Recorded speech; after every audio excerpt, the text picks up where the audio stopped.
नमस्कार दोस्तों, स्वागत है आपके अपने YouTube चैनल भक्ति फैक्ट्स में। अगर आपने अभी तक हमारे चैनल को सब्सक्राइब नहीं किया है तो तुरंत सब्सक्राइब कर लीजिए और बेल आइकन को दबा दीजिए ऐतिहासिक तथ्य की जानकारी पहले पाने के लिए। भगवान श्री राम का नाम और उनका काम अद्भुत है। वे पुरुषों में सबसे उत्तम पुरुषोत्तम है, जिनकी आराधना महाबली हनुमान करते हैं। उनके जैसा आदर्श चरित्र और सर्वशक्तिमान दूसरा कोई नहीं। उन्होंने जिसे भी छुआ वह स्वर्ण हो गया और जिसे देखा वह इतिहास में प्रसिद्ध हो गया। रामायण के पहले नल और नील को कोई नहीं जानता था। ये दोनों भाई सुग्रीव की सेना में आर्किटेक्ट थे।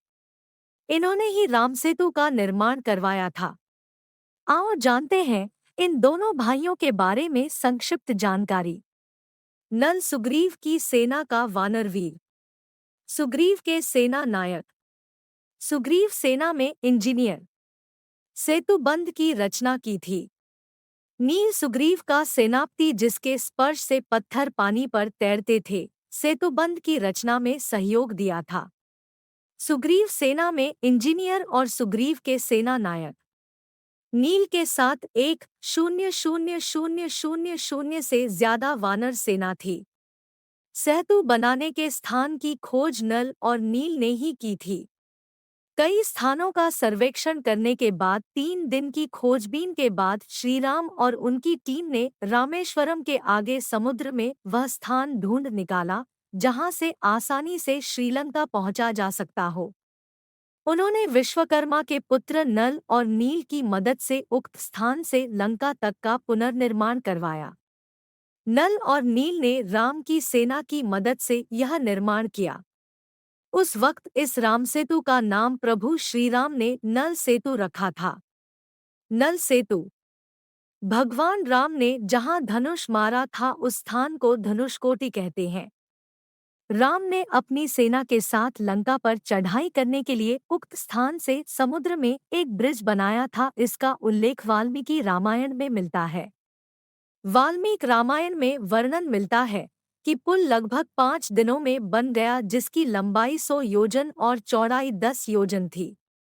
रामायण में इस पुल को नल सेतु की संज्ञा दी गई है। नल के निरीक्षण में वानरों ने बहुत प्रयत्नपूर्वक इस सेतु का निर्माण किया था।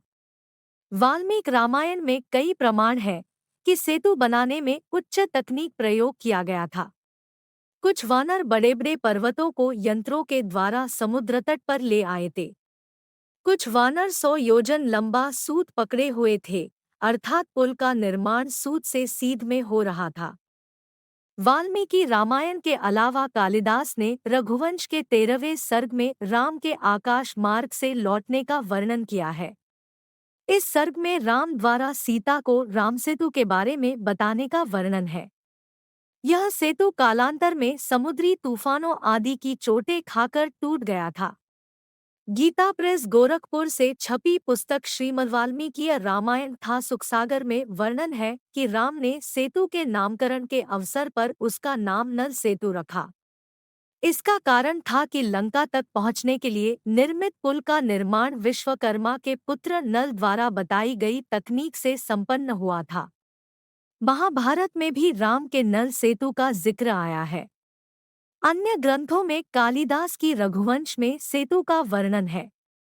स्कंद पुराण, विष्णु पुराण, अग्नि पुराण और ब्रह्मा पुराण में भी श्रीराम के सेतु का जिक्र किया गया है।